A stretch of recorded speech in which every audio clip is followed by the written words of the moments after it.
A feitura da Constituição Portuguesa foi muito complicada, porque, ao contrário do Brasil, onde houve uma transição pacífica do regime ditatorial para o regime democrático, entre 1975 e 1988, em Portugal não foi assim.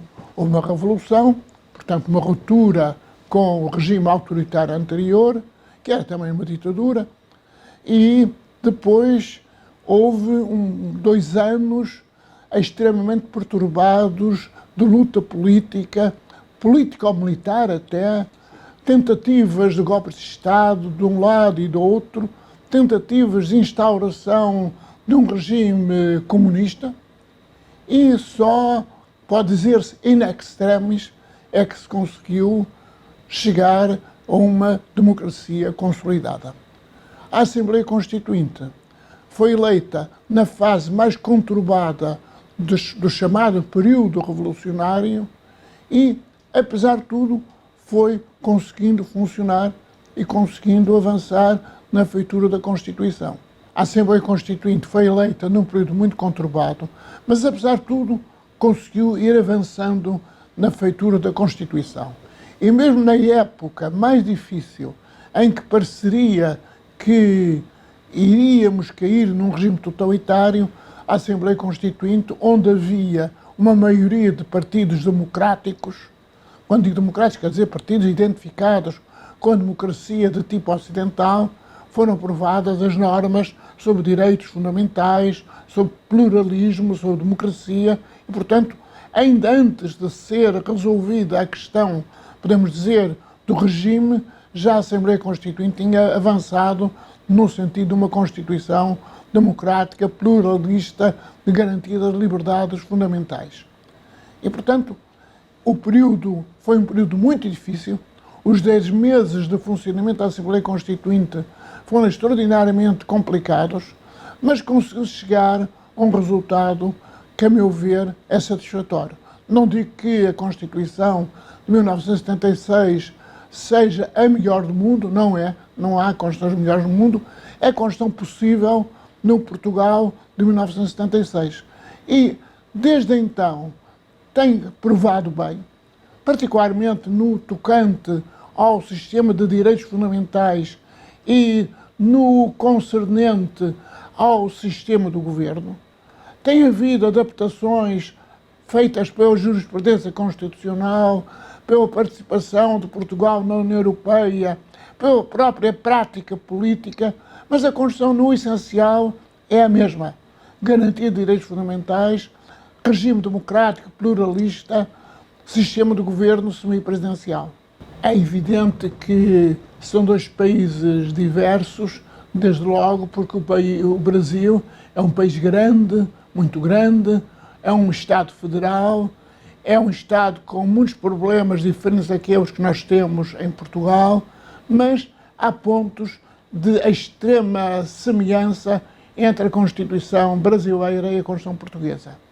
Desde logo, a afirmação do princípio da dignidade da pessoa humana. Depois, a colocação dos direitos e liberdades fundamentais logo no início da Constituição. Depois, a afirmação num conjunto vário de direitos sociais. Depois, a preocupação em geral com garantias de democraticidade e garantias de constitucionalidade. Acho que são pontos que aproximam muito a Constituição brasileira da Constituição portuguesa. E há mesmo, em alguns artigos, influência direta da Constituição portuguesa. Por exemplo, o artigo 5º, que é um artigo extremamente vasto, extenso, sobre direitos e liberdades fundamentais, tem muitos incisos em que a influência da Constituição portuguesa é muito nítida. Também, por seu lado, a Constituição brasileira influenciaria uma reforma constitucional em Portugal, num ponto extremamente importante. Uma das novidades da Constituição portuguesa foi a consagração do direito ao meio ambiente. A Constituição brasileira foi mais longe, avançou no tratamento do meio ambiente e afirmou o princípio da solidariedade entre gerações no respeitante ao meio ambiente. Pois bem, em Portugal, numa das emendas constitucionais, adotou-se a mesma forma que se adotou no Brasil. Portanto, há interinfluências de Portugal e do Brasil. Mas a Constituição brasileira avança em muitos aspectos para além da Constituição portuguesa. Basta pensar, por exemplo, no mandado de injunção, no habeas data.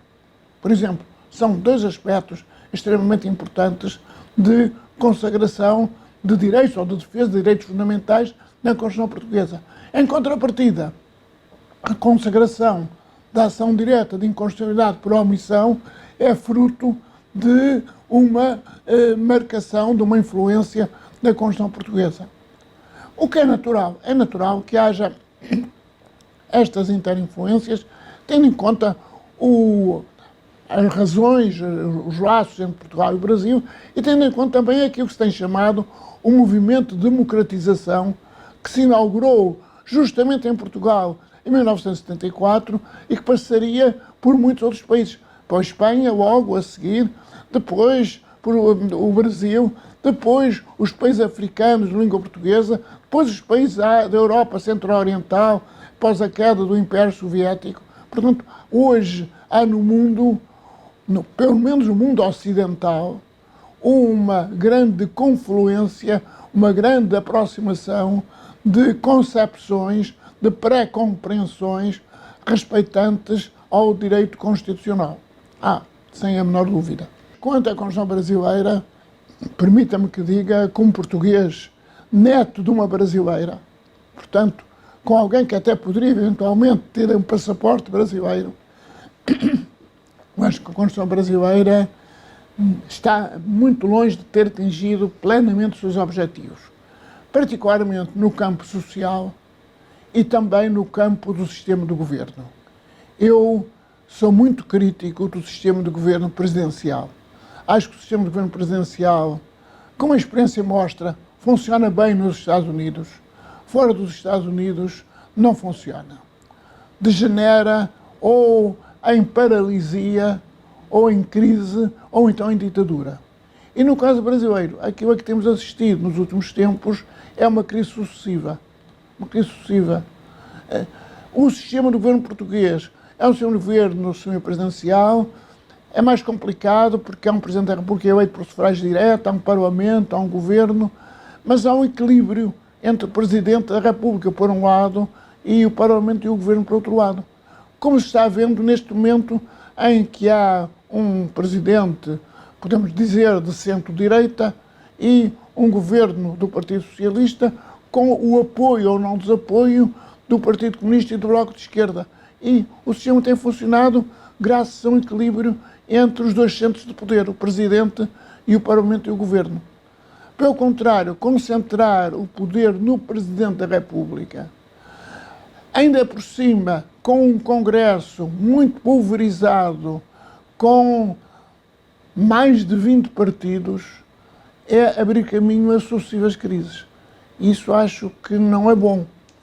Acho que, portanto, sem querer imiscuir-me dos assuntos internos do Brasil, o sistema de governo presidencial no Brasil, agora, como também noutros tempos, já foi assim, no tempo de Getúlio e Vargas, lembro-me disso, eu era criança, lembro-me disso, foi assim no tempo de João Goulart, foi assim no tempo que de Collor, de maneira que não é a primeira vez que há crises políticas provocadas ou condicionadas ou incrementadas pelo sistema de governo presidencial.